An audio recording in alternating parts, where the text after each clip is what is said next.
Welcome to Up and Away, the restaurant marketing podcast, saving the world from bad marketing, brought to you by Qubriux, the all-in-one platform for loyalty and customer engagement. In today's topic, we're going to be talking about new guest acquisition. I want you to meet Arun. He's the founder and CEO of Qubriux. He's a tech veteran with over 2 decades of experience. Before Qubriux, he's the principal data scientist and architect for developing Starbucks' personalized engagement platform. He's the man that turns data into dollars. I'm Rev Ciancio, hospitality marketing consultant, tech evangelist, content creator, co-founder and CMO at Handcraft Burgers and Brew in New York City, and also the CMO at Salad House in New Jersey. When I ask restaurants, what is their marketing focus? I typically get an answer that aligns with getting new guests in. Okay, now I'm going to agree that is very, very important. And it comes with a very unique set of challenges and budget requirements, right? Typically, however, I don't recommend starting with acquisition because acquisition costs dollars and retention costs pennies. However, if you've done what I would tell you to do, which is build a retention system that's dialed in, you can then focus on pouring that gasoline in the top. Otherwise, you don't want to start with acquisition. You want to start with retention. Okay. Finding new customers is the lifeblood of any growing restaurant brand, but I don't want to kid around with anybody. I don't want to kid around with my co-hosts here, my guests. Acquisition can often feel like a gamble. You know, you're throwing money at digital or traditional marketing, hope the doors come flying off the building, and maybe we don't even know if it's working or not. How do we know it works? How do we know what to try? How do we know what to stop doing? If we could only ask someone who has been in those trenches, oh, wait, we can. We're thrilled to welcome true heavyweight in the world of restaurant marketing, Brian Siemienas. Brian has led marketing for some of the biggest names in the business, including Margaritaville, Darden, and Hard Rock International, and most recently was the VP of Restaurant Solutions. And Brian, welcome to the show, buddy. Thanks for having me, Rev. Looking forward to today's conversation.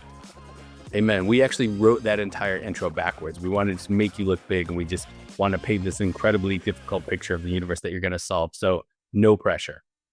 Well, thank you. Although this camera angle is making my head look even bigger than normal. So I'm looking big to begin with. Hey, man, this camera angles make it look like there's a skeleton behind me. Ryan, with your experience at like these huge brands like Hard Rock and Darden that, you know, have really unique hospitality footprints and service models, what's like the biggest lesson you've learned when it comes to new guest acquisition? Yeah, well, the biggest, and I'm going to put it in part A and B because I've got 2 answers, but A and B makes it sound like I'm within your parameters. As you said, guest acquisition is very difficult when we look at the restaurant marketing world. So from that aspect, I view guest acquisition as well as lapsed guests is almost the same, except lapsed guests is a little bit easier. And there's many reasons why someone could become a lapsed guest. Most likely a bad experience, something happened, unfortunately, no table visit if you're, sit down, if your countertop, someone didn't recognize what the problem was. So I sort of lump those of, you really can think of them together with lapsed guests being a little bit easier. The second one is, and I think marketing in general, but especially new guest acquisition, one size does not fit all. And that's whether it's from media or even if you've got multi-unit locations. Throughout my career, whether it was Hard Rock with 140 plus locations around the world, whether it was Darden, what worked in one location didn't always work in the other. So it's one of those that is, I always say, you got to try new things because at the end of the day, we look at the industry today. Almost everyone has the same budgets. You know, you've seen over the past year and a half, traffic's gone down. There's been a lot of challenges in sales. Many brands did not cut marketing back then, but you saw less efficiency. You saw the consumer change for various reasons. We know the economy has played a big part of it with the value platforms. But probably the biggest one of A and B is going in thinking, I'm going to have that silver bullet that solves all of my problems. And as we know, all of us have albatrosses that keep us awake at night. We have high performers. We have middle of the road. And to think that you can just do one thing across the whole portfolio and have it work equally everywhere is probably the biggest thing I learned. Yeah. Brian, interesting. How do you even measure the progress of acquisition? Like, is there some methodology, like let's say possibly a loyalty system, or even to identify that a given customer is a new customer or not? I mean, without that, you can't even measure it. Yeah, so the key on that is there's some great tools out there now that can, do that. Because one of the hardest thing is a guest walks in the door. Certainly would do my darndest to get them to sign up for loyalty, because then you can track what's going on. You can see what's happening. And I would always hate the battle that I'd have with the CFO, because whether it was, something to incentivize them to get in, which, currently you're having to see a lot of brands do that with that dreaded discount. But there's nothing worse than cannibalizing existing guests versus truly getting that incremental new guests coming in. So, from that aspect, would try in everything I would use to how can we reach guests that we weren't reaching or that we weren't resonating with, to try to get them, trying the brands. At my time, a lot of it was trying to get them signed up for loyalty to give them that incentive. Um, I was unfortunate in some of my positions to be able to pay for the credit card tracking, which, there's some great tools out there. And the reality is there's a lot of brands. While at NIFT, worked with a ton of restaurant brands. Everyone would love to have it where you go look and every transaction you're tracking credit cards, but those start adding up very quickly. And, a lot of brands just aren't at that level. As Rev and I joke, like the Starbucks, like the McDonald's, like those big brands that have rooms full of people just trying to figure the stuff out. But, you're dead on. Trying to track that is, I think, one of the biggest challenges for a restaurant marketer that doesn't have the big budgets or the big teams. Got it. Okay. So if you're not tracking based on credit card, your next best option is possibly a loyalty program, and instead of asking them. Yeah, and it depends on your brand. I was always full service, so we know third party to go is very important for everyone. But we didn't have a large enough percentage, because certainly if they're ordering online, whether you're linked with Olo or something else, we know the third party DSP. You can't track it. You don't get the data for the most part. But for the online orders, obviously the email is a way you can track it if you're one of those brands that are fortunate that a large portion of your business. I know our partner here, Rev, at his location, have been fortunate to eat there. You put your information in. So I'm sure that, someone was smart enough, knowing Rev, to be able to figure out, okay, we can track whether this is a repeat guest or not. So there's, little tidbits depending on what your business is. I just wasn't fortunate enough to have enough of that online ordering to be able to, track it that way. Got it. Okay. So if you don't either of these systems in place, it must be very hard. Like let's say you're pouring $10,000 a month on Google Ads or something, and you probably, if you don't have any way to measure that whether how many customers are new customer, I think you're like kind of shooting in the dark there. Yeah. I mean, it's one in earlier in my career, back when they actually were done, it would be the table visits. And I'm always one, I would love go sitting in the dining room, interacting, talking to guests as they come in. And, we would ask our managers, hey, how'd you hear about us? Because, the best way to do it is to see what actually people want to share their experience. They want to tell you if something's bad. You just got to ask them. And I think the industry, and in no fault of its own, as we know, the costs in the restaurant space are becoming very challenging. It's very difficult to make money with, the flow through. And you're just seeing what used to be maybe 4 managers in a restaurant, maybe down to 3. And as we know, your staff may be less experienced in the kitchen. So what ends up happening is managers don't have the time to do what we all recognize is so critical, which is those table visits. Because it not only tells you what's working, what brought them in there, but as well, it solves problems before they walk out the door and go give you a 1 star on Google or Yelp, or, really become a problem to try to recover them. So, that was one of the ways that we were able to do it. But I would say in my recent positions at Margaritaville and Darden, it became a little bit more challenging as the labor markets and as those costs, forced decisions to be made. Got it. Okay. Good. I would say that the dining experience, whether it's in store, to go, or in a bag, is part of the marketing funnel. And so, I always like to think about operational excellence being what drives good marketing, because great marketing can't fix bad operations.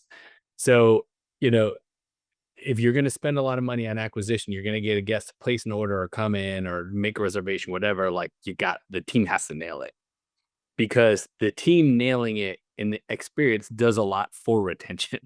I had a good time and I had a good meal, then a nudge from an email will probably get me to come back. You know what I mean?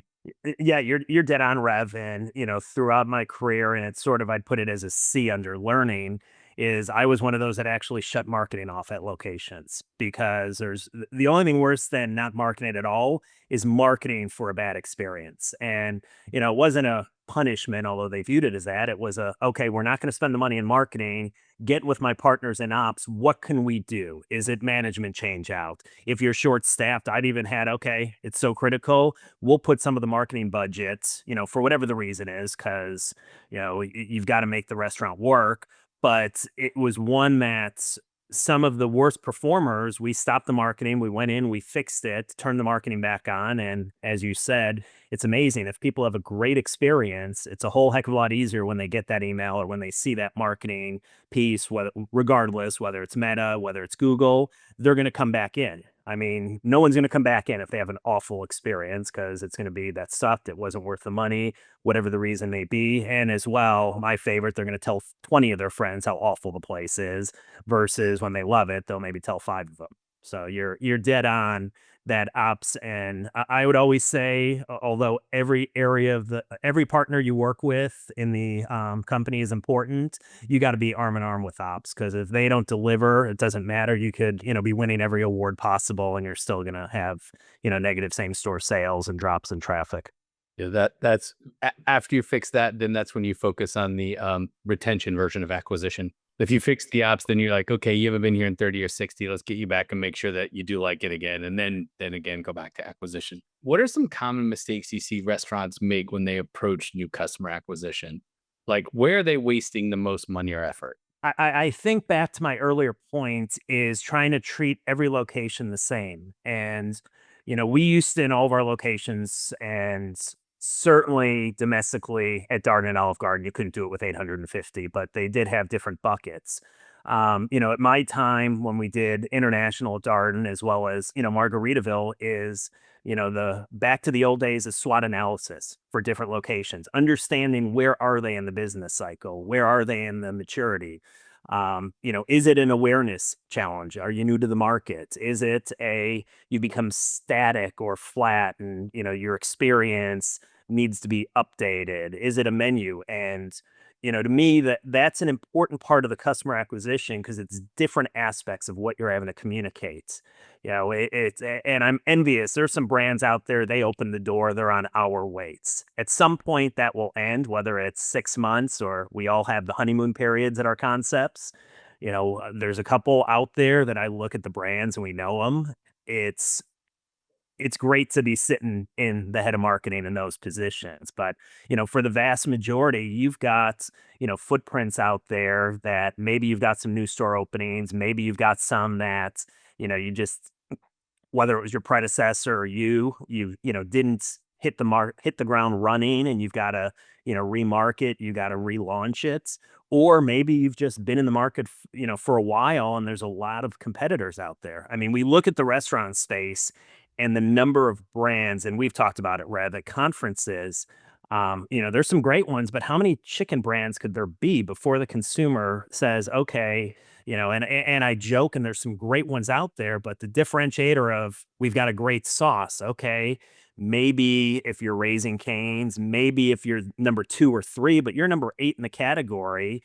And I joke, Yum Brands isn't going to just wave the white flag and give up on KFC. I mean, they're too big. Chick-fil-A is still doing pretty damn good and still delivers what I think a phenomenal experience. So as a marketer, you really need to go in and look at what is that differentiator? What is going to make you, and we've talked about places you love going, what's going to make you take your son to something maybe you haven't been to ever, or, it was a long time ago, to switch from what your normal routine is. And that's where I think marketers, I would always say, take off the green colored Olive Garden glasses, take off the rainbow Margaritaville glasses, put yourself as a consumer. We are creatures of habit. So what is going to make someone change what is a habit for them? And that, I think, is where people waste money. They just throw out, hey, I'll talk about the great sauce. Okay, wonderful. You've got 3 places within, 2 blocks of you that also have the great one that have better brand recognition. So, to me, it's truly going through that SWOT analysis and understanding what is the best way and what do you need to communicate to try to ultimately win and get that customer in your door. Do you think that a strong or interesting enough brand is good enough for an acquisition move? Or do you need a trigger or lever? I think it depends where you are, what the competition is in the market. And, certainly an offer always helps, especially in the, marketplace today. And, there's some brands doing some really slick. As I said earlier, and as Arun was asking, if you can get them into loyalty, that's the easiest, greatest way to be able to track what's going on. And while at my time at NIFT, we worked with a lot of brands, and from a standpoint, when I was at Margaritaville, I would give the free app to join my loyalty. At Hard Rock, we'd give a free birthday item. At Darden International, some of our markets would do things just to get that database going. So it's understanding what are you willing to do to get them to ideally perform the way you want. And it also, back to the earlier point, it does allow for easier tracking. And, that's one of the other things is, as you look at it, I think it's important, very difficult, but important to understand what parameters and what are you looking to accomplish. And, the big thing is, okay, butts and seats, traffic. But there's good butts and seats and there's bad butts and seats. I could discount something to the point of I'm going to get every bargain hunter. If I went on Meta and put an incredible offer with, very little loopholes to jump through, you're going to get people to show up because you you can hit what you want. The and there's a lot of marketers nowadays. Knock on wood, we're starting to see some results where people are seeing increase in traffic. So I hope for the industry that continues. But there's a lot of marketers, and I would always like to say, okay, there's the short term. This isn't a sprint; it's a marathon. Well, unfortunately, it's becoming more of a sprint for restaurant marketers. Long term value is more important. Would I get you to come into my restaurant if my average check is $100 and pay $75? If I can get a second visit out of you, absolutely. But as we know with a lot of concepts, unless you're in QSR, you may be 3 months, 6 months, whatever it may be, before you see a repeat visit. So to go offer a larger incentive to get them to come in and get into your funnel, it may be a year before you really get enough results to see did it work, did it not. And that's where, depending on your concept, and a lot of marketers don't have that time. I mean, you're seeing the turnover in marketing now is, there's people that are getting a year. And, back when we first started, you couldn't even figure out where all your locations were in a year if you had enough of them or visit them. So, I think it's one that marketers are forced, in addition to all the other challenges of too much data, not enough resources, teams getting smaller, life getting much more complex. There's also that misalignment of what is the ultimate goal and what are you trying to accomplish. And it's sometimes not clear among the executive suite because you're trying to recover the brands, but you also know that some of the short-term wins may not be ultimately what you need for the long-term win. Okay. Brent, is this retention marketing for everybody? Like, should a one or two location restaurant chain should care about retention? Oh, sorry, acquisition as much as, say, a big brand? Yeah, I think, I mean, everyone, when you look at the numbers for every, 10 guests that walk in the door, 7 are probably not going to come back, even if you, deliver great. So it's a matter you're constantly having to fill that funnel. Now, if your operations are slick, maybe you can get that up to 5, 6, 7, but you're always going to have from who comes in the door, people leak out. They may move away, whatever the reason may be. So if you want to survive long term, and we know, especially what's called the single or two location, the mom and pop restaurants. I mean, restaurants have a 70% failure rate, within, I think it's 2 or 3 years. So if you're not constantly filling that funnel, you're going to be in deep trouble within a period of time. I mean, there are some local locations that really have, I almost joke, that Cheers following where everyone knows your name. But even them, it's important to work on that new guest acquisition to just keep the funnel flowing to get new guests, or eventually you're going to end up running out of people to come if you solely focus on repeat. Repeat is certainly easier to do than new guest acquisition, and certainly less expensive, but things happen and you better always be bringing new guests into your location. Got it. Okay.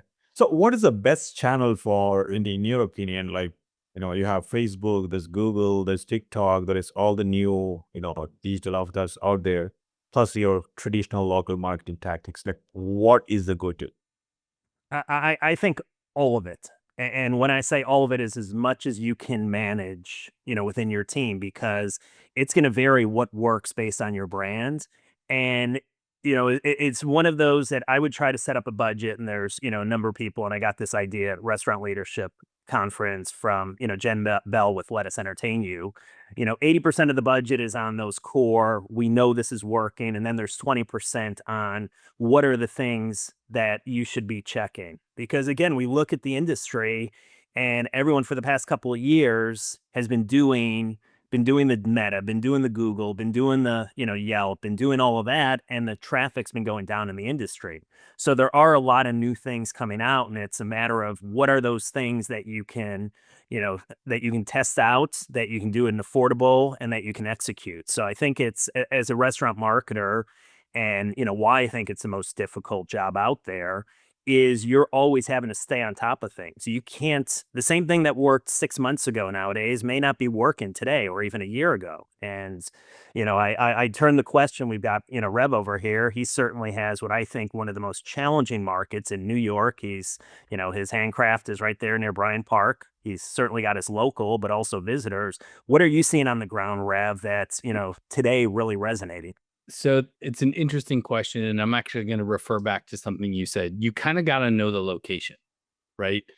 And so that store in particular is across the street from Bryant Park. It's 2 blocks from Times Square. When we opened it, I was going to go at it like I would go anything else: acquisition, retention, blah, blah, blah. And I realized really quickly that nobody, Monday through Friday, nobody's making Times Square destination for dining that lives in New York City, right? So we had to rely on search. And because that part of the town is not where people live, it's where people work or visit, again, search had to be super important. So after like 30 days, we had to reconfigure our funnel to be heavily search oriented, because most people, I would say 27% of our guests, I guess that's pretty specific, literally don't even live in our country. 1 out of 4 guests is from like Europe or South America or wherever. And so like, I got one shot with those people. You know what I mean? So anyway, it was me having to understand what works in that neighborhood, and then reconfiguring my acquisition and awareness funnel to make sure I get people in those moments. Here's the secret though, and this is kind of build off what both of you guys were just talking about. I think it's super important that you ask every single guest for their feedback, because the more feedback you have over time, the more you understand about your business. And one of the things that we do at Handcraft that I found really valuable is we ask every single guest the same question: how did you find out about us? Now, we don't let them write it in. We give them like 12 or 15 options, which is more than they need, because I need some congruity in that data. But if over time I ask every guest that same question, I actually don't care how they heard about us. I care how they think they heard about us. Right. And so then I use that data to allocate my marketing time and budget. Now, 1 out of 3 guests says what? I walked by. Okay. That justifies our rent as marketing. Okay. It also means we have a nice storefront. But the number 2 answer in the books is Google. So because I know that, we spend a lot of time on Google. But anyway, to your point, it's like, you have to know your location. You have to get feedback from your guests, and you have to double down on what works. And then Arun, for you, you had asked earlier what was important to me on tracking. Certainly, and kudos. I'm a huge Starbucks app user. Absolutely love it. So great on that work. But what part of the stack and what's the latest out there that you think is most impactful? For marketers as they're looking, how do I track that new guest acquisition? Because there's always new things coming out. So what do you think's the best and most effective out there now? See, there are multiple technologies, like multiple aspects, like for cafes, like new internet sign on, but all of it forms down to somewhere of uniquely identifying a customers, or either it's credit card or it's an enrollment to loyalty program. I'm afraid that there is no other new. I can think about one thing, which is could be a little creepy, which is face recognition. If people are okay with that, that could be one foolproof, seamless, heavily favoring restaurants, but people might wonder about the privacy. But other than that, it all goes back to the traditional, get some form of a customer identification, either through credit card, either through phone number, loyalty enrollment. But I mean, that's one I want to ask Brent. In your opinion, is it having some sort of a loyalty program? Is it a must? Because in the absence of that, you have nothing to identify new customers. What are your thoughts in the restaurants where you work at? Yeah, and I'm a big fan of loyalty, and Rev also knows I'm also a big fan of emails, and I'm a big fan of anything a customer will give you, take it and figure out how to use it. And we've talked in the past on my podcasts where restaurants for a while were getting pigeonholed of, oh, only do loyalty, don't take email databases. But I think if you can get a customer to sign up for your loyalty, great. I think what you need to do as a marketer is understands, okay, how much are you willing to pay? I mean, there are some companies out there, and I've done enough loyalty programs to know they're paying hundreds of thousands of dollars, and I would look at it and say, why? I don't know how many people are really going to sign up for this. But you can take off the shelf. I mean, there's plenty of good companies, white label, that give you the same ability to do it. The app. Everyone, I laugh. Every CEO I've had, when are we doing the app? When are we doing the app? I was never a super huge fan of the app because we were never going to end up being one of those brands like Starbucks, like McDonald's, like some of them that 30, 40, 50% are using it. So we had a very simple one, but it's one, I think a loyalty is very important. It's a matter of make sure the ROI on what you're doing versus what you think your numbers are going to be is appropriate and matched. Got it. So, Bray, does acquisition through referral programs from within loyalty, does it ever work? Yeah, have you ever tried that? Like offering your friend, for example. I'm giving. Like one of my favorite things to talk about. Okay. Yes, it did work, and it almost gets to that word of mouth and almost dabbling in, into the influencer world now. Is if someone you trust tells you something's good, that's better than Google, that's better than anything else. So anything you can do to try to do that is great. It's, a matter of, what that looks like within your system, within your platform.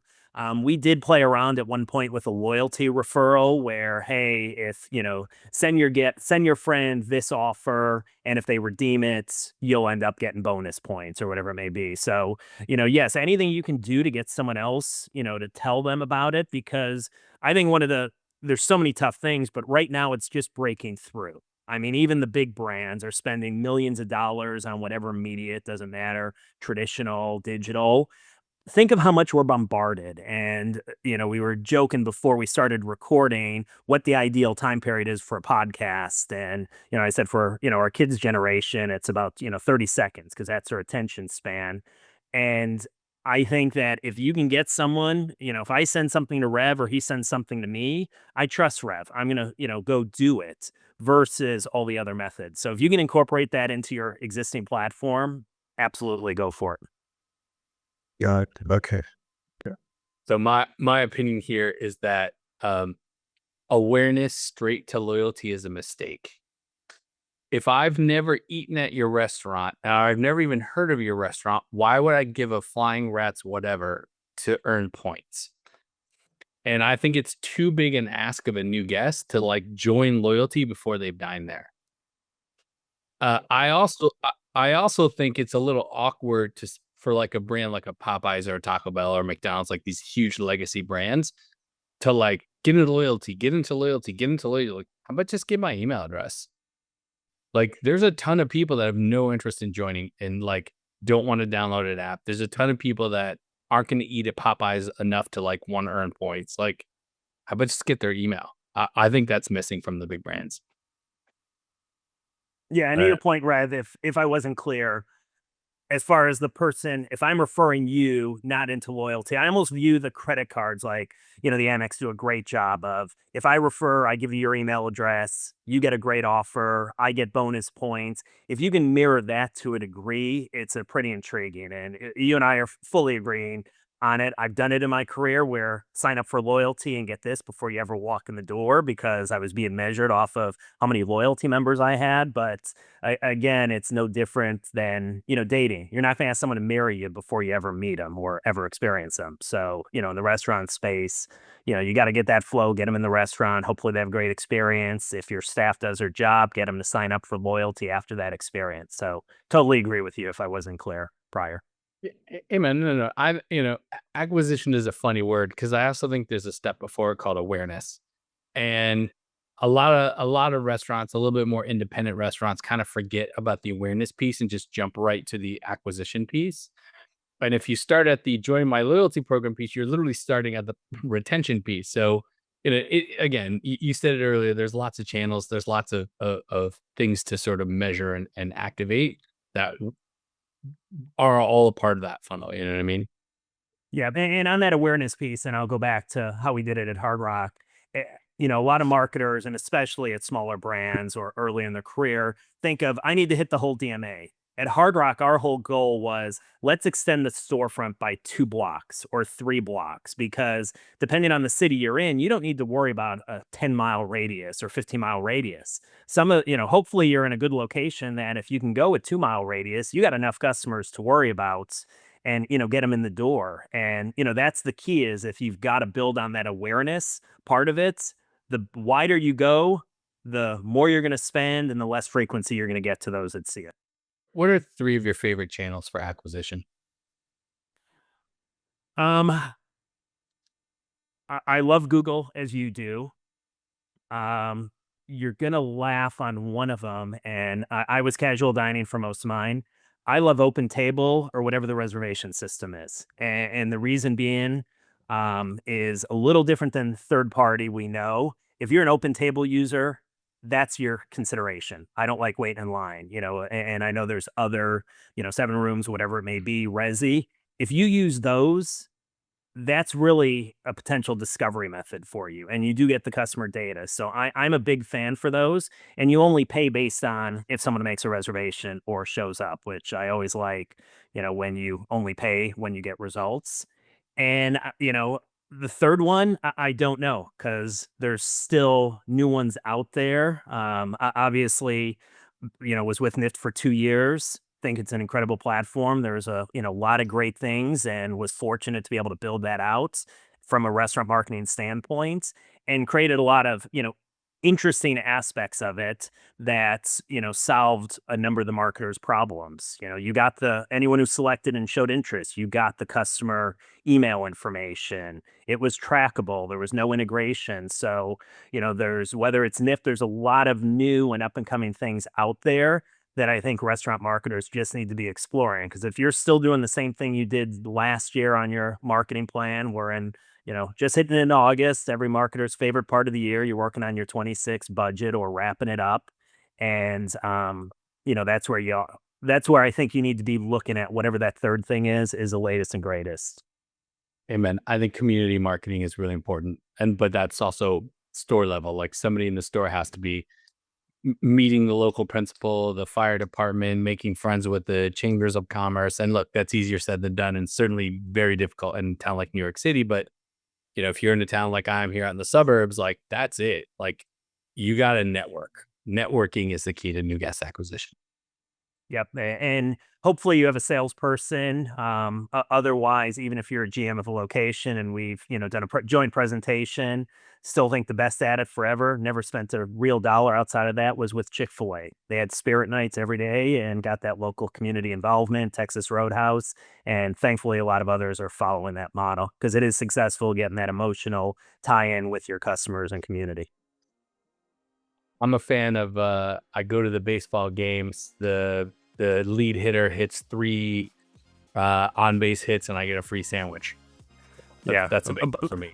But I think only if you're wearing the mascot outfits, and then you should get, for a week. So I ordered another one last night. Brian, I knew having you on the show, we get a lot of great insights. If somebody wants to reach out to you, what's the best way? LinkedIn? LinkedIn, always the best way. Awesome. Well, thank you for joining us. If you enjoyed this conversation, can you please share this episode with a friend who might also find it helpful? Remember to give us a rating right now. That helps us to spread the word to others who might find this valuable just like you do. And make sure you hit subscribe on your favorite podcast player so you don't miss another episode from us. Cheers.